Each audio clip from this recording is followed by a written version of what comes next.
I'm Josh. And I'm Sarah. And we've been missionaries overseas for about 18 years. Lisa Buss, she invited me to a youth conference that the church was having for high schoolers and junior hires and said, I want to become a Christian. And they led me through a prayer, and God just totally radically changed my life. That was back in 1994, at the very end of 1994.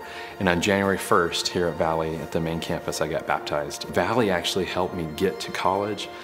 They helped pay for my books when I was there. They helped me go to seminary, and then they actually ended up helping us go overseas. So God just really began to work in my heart. He just began to lay up on my heart like the need that people hear the gospel, and people can't hear the gospel unless people are sent. We both had short-term missions experiences, and that was really part of what fueled our love for missions and just opened our eyes to see the lost that are all around us and all over the world. We started looking at where are we going to go in the world, and so we had one, and then I was pregnant with our second when we packed up kind of our 8 bags, and then God led us to East Asia. You know, the first couple of years, you're learning language. There are not a lot of wins at all. You're just struggling. As we began to interact and share more and saw people believe and begin to gather them in our groups, it became really apparent that there was a big sacrifice that we were asking them to make to follow Jesus. It can mean their future livelihood, you know, the loss of jobs, people that were involved in any way with the government. It was a big test for them to actually say, I believe that God exists. As time went on, working with this church, we ended up beginning to hear from the pastor numerous times, like, you guys are gonna have to stop coming. The government's coming. We are hearing about organization by organization all over the country, and one day the government coming and just taking everybody that they could out. And so we knew that our time was short. As we were meeting with these 5 guys still, we just began to sense, what if we encourage them to think about what missions would look like for them in the future? Like, if we really only have 6 months or a year left, wouldn't it be amazing to see them begin to do missions? And then we sensed this is it.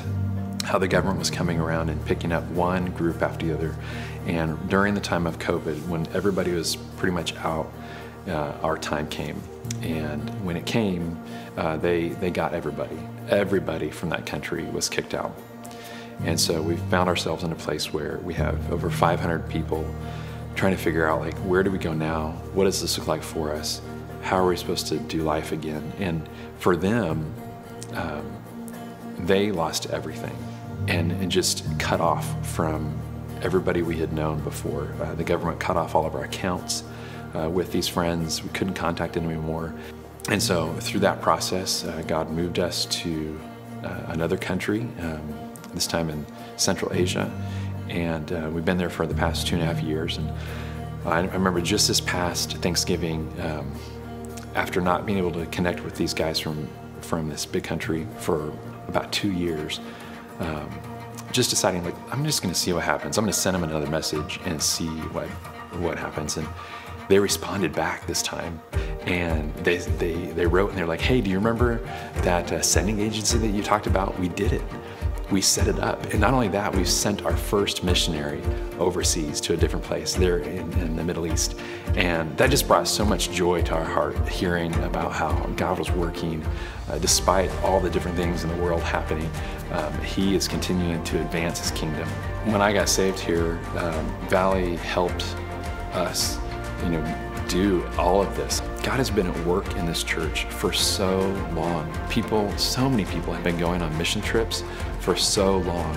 And I can't not believe that God is already at work in people's hearts to send them to the nations.